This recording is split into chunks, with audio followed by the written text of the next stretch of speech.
Dans cette vidéo, nous allons voir comment faire un chronogramme avec Excel.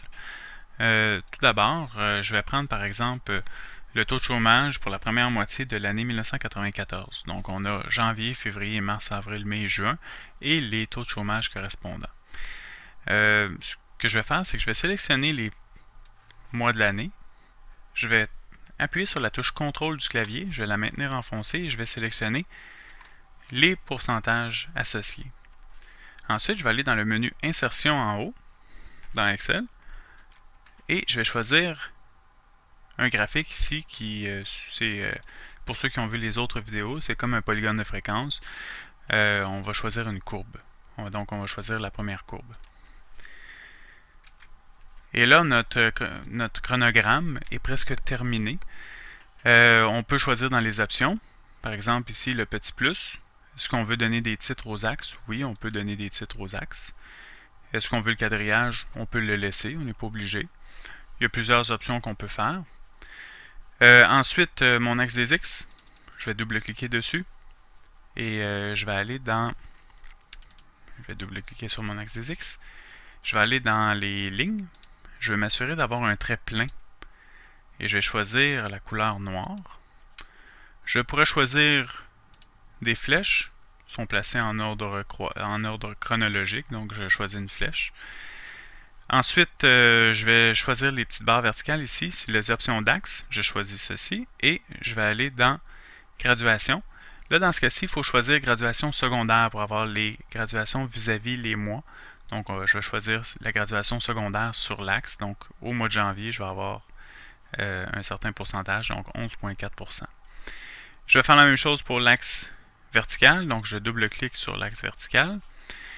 Sinon, je peux passer aussi par les options d'axe à droite ici. J'ai une petite flèche qui descend. Je choisis axe vertical.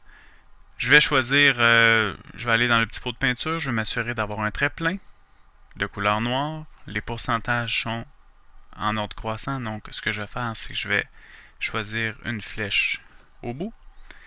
Je vais aller dans les petites barres verticales pour les options d'axe. Je vais choisir la graduation. Je vais choisir la graduation principale sur l'axe. Et ensuite, il me reste tout simplement à nommer les axes. Titre de l'axe vertical, ça va être le pourcentage. J'efface ce qui est là et je mets pourcentage, ou plus, c'est plutôt pourcentage ou taux de chômage. Chômage. Et voilà. Et l'axe horizontal, ça pourrait être les mois de l'année.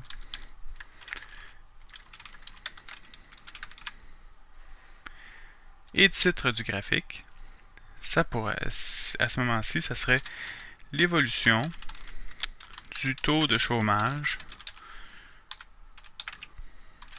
Si on connaît la ville, ben ça pourrait être ou pas la ville ou le pays ou la province. À ce moment-là, on pourrait marquer pour mieux situer.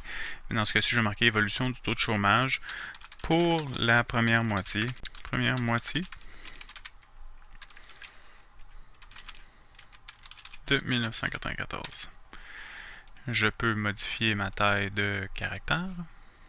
Insertion. Que je modifie ma taille de caractère. Je peux mettre ça en caractère 10 ou 11. 11 c'est un peu gros.